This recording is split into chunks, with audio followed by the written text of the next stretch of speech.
لیکن انہوں نے ایک بات بھی نہ سنی۔ اے اللہ اب ان کافروں کو زمین پر نہ چھوڑ، اگر دھرتی پر تو نے ان کو چھوڑا تو ان کی نسلیں بھی کافر ہی پیدا ہوں گی۔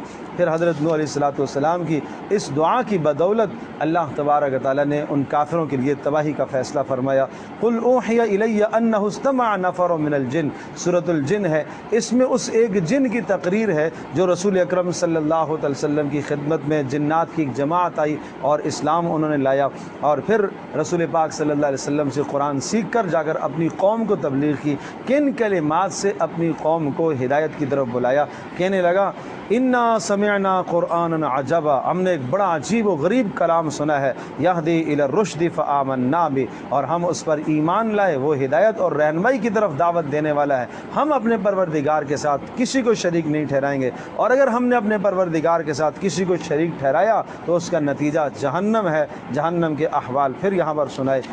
یا ایھا المزمل قم اللیل الا قلیلا، سورۃ المزمل کا موضوع ہے قیام اللیل کا اہتمام کرو۔ اس کے دو فائدے سمجھائے۔ ایک فائدہ تو یہ ہے کہ اس سے آپ کا نفس دبے گا، دوسرا آپ کی بات میں اللہ پاک جان پیدا کرے گا، اثر پیدا کرے گا، اور پھر اللہ کی قدرت کے دلائل، اور پھر آخرت وہ دن آنے والا ہے۔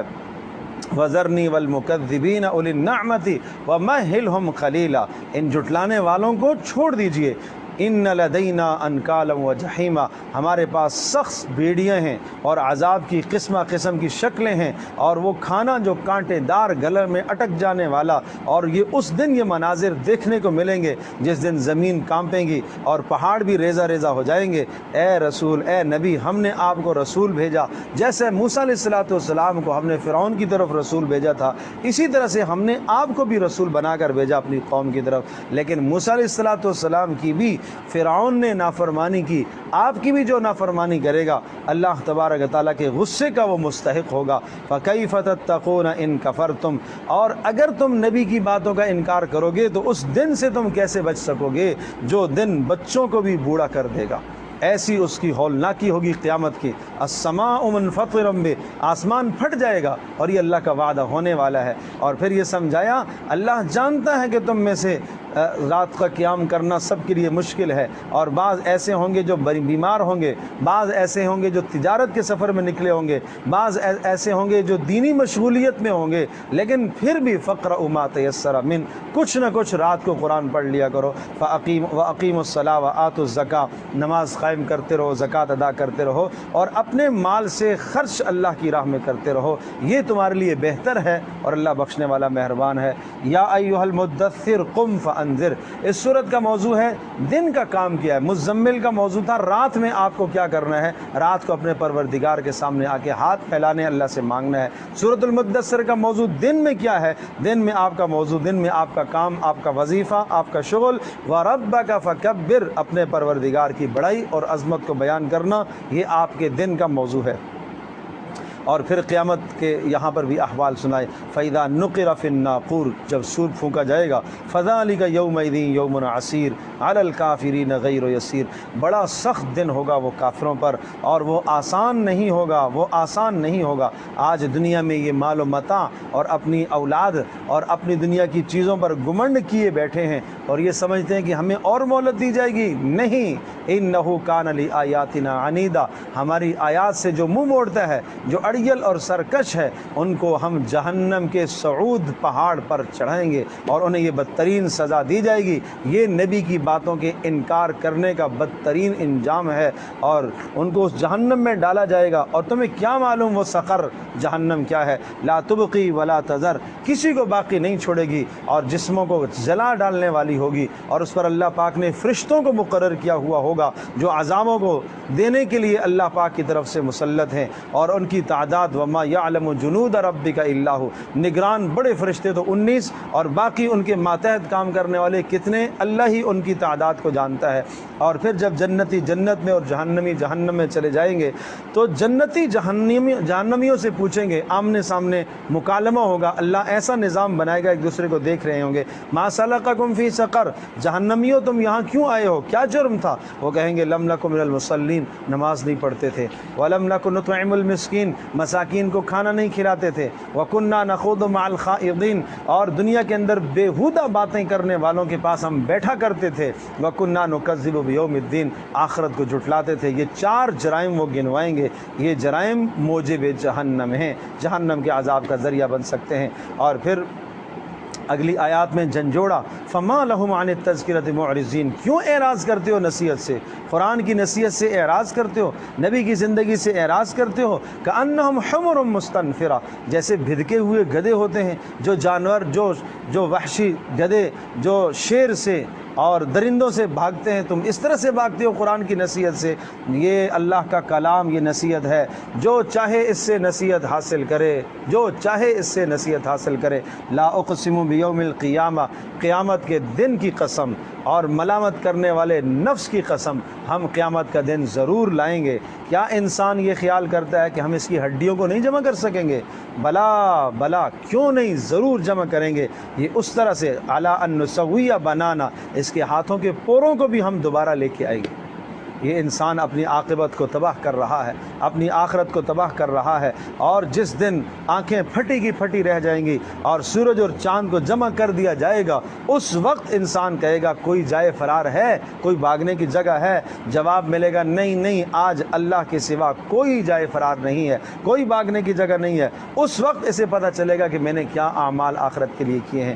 کہا بل الانسان علی نفسہ بصیرہ ولو القی معاذیرہ، کتنی معذرتیں پیش کرے گا، کوئی معذرت قبول نہیں کی جائے گی۔ پھر سمجھایا تم دنیا کی زندگی کے پیچھے پڑ کر آخرت کو بھول گئے ہو، وہ دن یاد کرو جب آخرت میں پروردگار کا دیدار نصیب ہوگا، لیکن یہ اسی کو ہوگا جس نے اپنے پروردگار کو راضی کیا۔ پھر دنیا کا جو آخری وقت انسان کی روح قبض ہونے کا وقت ہے، اس کا ایک نمونہ پیش کیا۔ جب موت حلق کو پہنچ جاتی ہے، سب طرف سے انسان مایوس ہو جاتا ہے، کہنے والے کہتے ہیں لے آؤ کوئی جھاڑ پھونک کرنے والا، شاید اس کی جان بچ جائے۔ اس وقت جب برابر ہو جاتا ہے، وَظَنَّ أَنَّهُ الْفِرَاقُ، اس کو یقین ہونے لگتا ہے کہ اب جدائی آ گئی ہے، اب اللہ کے پاس مجھے پہنچنا ہے، اور سختی سے اس کی جان نکالی جاتی ہے، اس لیے کہ اس نے دنیا کے اندر صدقہ نہیں کیا، حق بات کی تصدیق نہیں کی، نماز کا اہتمام نہیں کیا، تکذیب کرتا رہا، جھٹلاتا رہا، اور متکبرانہ انداز میں یہ زندگی گزارتا رہا۔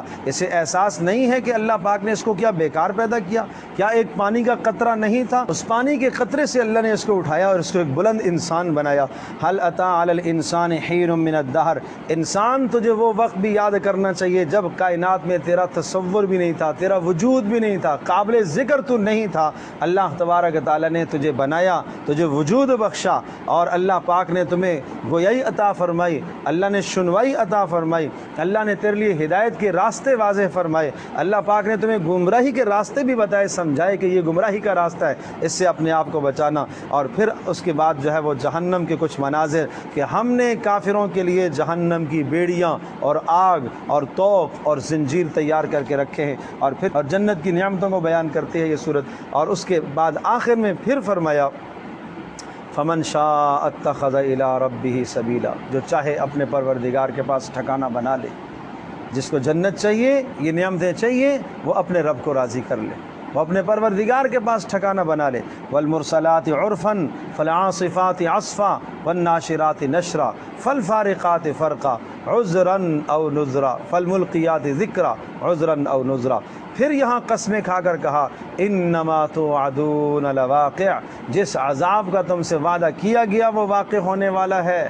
وہ کب آئے گا؟ جب ستارے بے نور ہو جائیں گے، آسمان پھٹے گا، پہاڑ ریزہ ریزہ ہو جائیں گے، اور رسولوں کو بھی سامنے لایا جائے گا، رسولوں سے بھی پوچھا جائے گا وہ فیصلے والا دن۔